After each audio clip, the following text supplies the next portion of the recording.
किन्नर या हिजड़ा हमारे समाज का वह तबका है जिसे सारी दुनिया में केवल लिंग के आधार पर कई तरह के अधिकारों से वंचित किया गया है।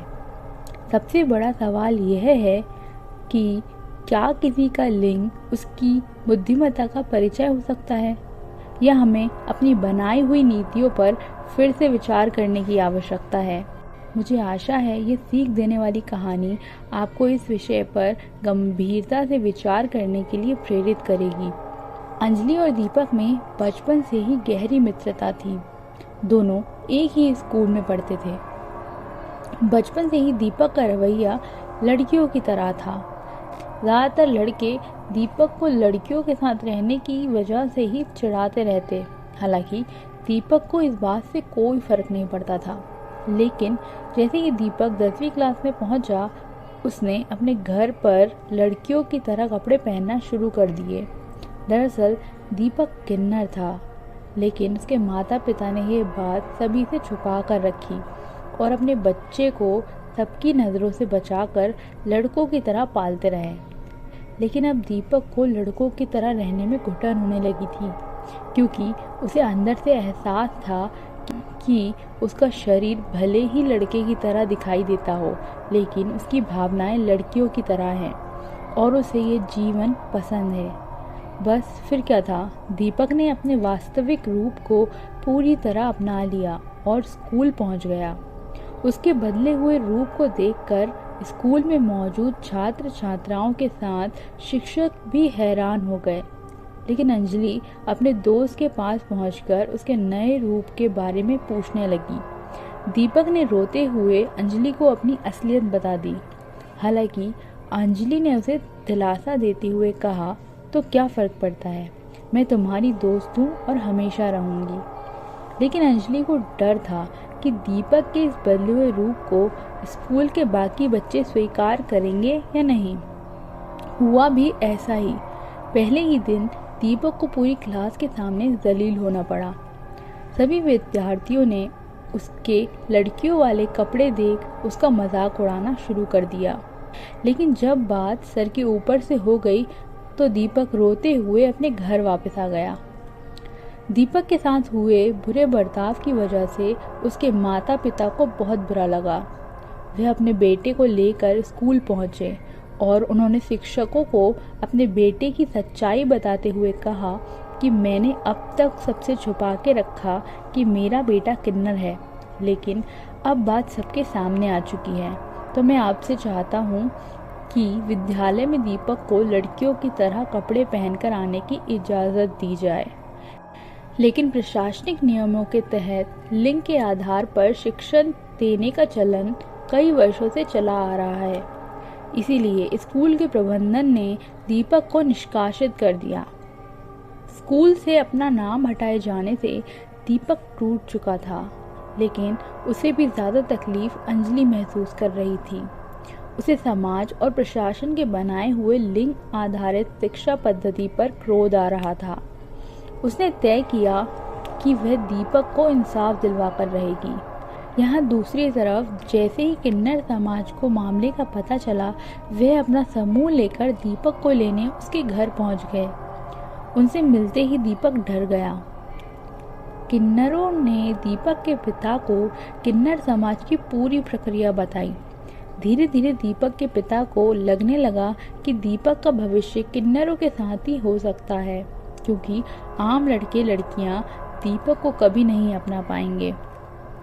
इसीलिए वह अपने बेटे को भेजने के लिए मान जाते हैं। लेकिन दीपक अपने पिता से रोते हुए कहता है, पापा, मैं ज़िंदगी भर सड़क पर ढोलक नहीं बजाना चाहता, बल्कि एक वैज्ञानिक बनना चाहता हूँ। बस मेरी भावनाएं लड़कियों की तरह हैं, लेकिन मेरी बुद्धि विज्ञान के विद्यार्थी की तरह है। लेकिन किन्नरों के सामने दीपक की कोई दलील नहीं चली। वे दीपक के पिता को मजबूर करके ज़बरदस्ती दीपक को अपने साथ ले जाते हैं।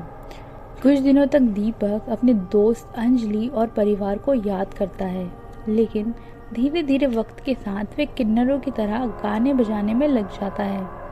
गुजरते वक्त के साथ कुछ ही सालों में दीपक पूरी तरह किन्नर बन चुका था। एक दिन दीपक ने अपने गले में ढोलक टांगे हुए ट्रैफिक सिग्नल पर ताली बजाते हुए कार का दरवाज़ा खटखटाया। जैसे ही कार का गेट खुला, दीपक अपना मुंह छुपाने लगा।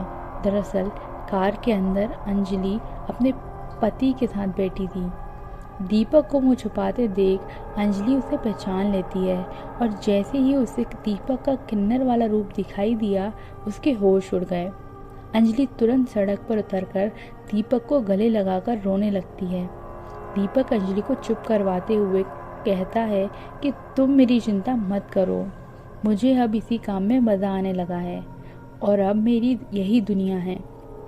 लेकिन अंजलि दीपक को बचपन से जानती थी। उसे पूरा यकीन था कि दीपक बड़े होकर देश के लिए एक बड़ा काम करेगा। लेकिन आज वह गले में ढोलक टांगे हुए लोगों का मनोरंजन करने पर मजबूर है। बस फिर क्या था, अंजलि ने दीपक को इंसाफ दिलवाने का बेड़ा उठा लिया।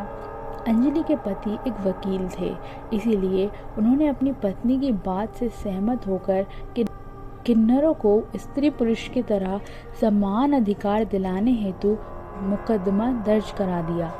ये मामला अपने आप में बहुत बड़ा था, इसीलिए न्यायाधीश ने मामले को सरकार के अधिकारों का हवाला देते हुए अनिश्चित काल तक स्थगित कर दिया। लेकिन अंजलि कहाँ रुकने वाली थी।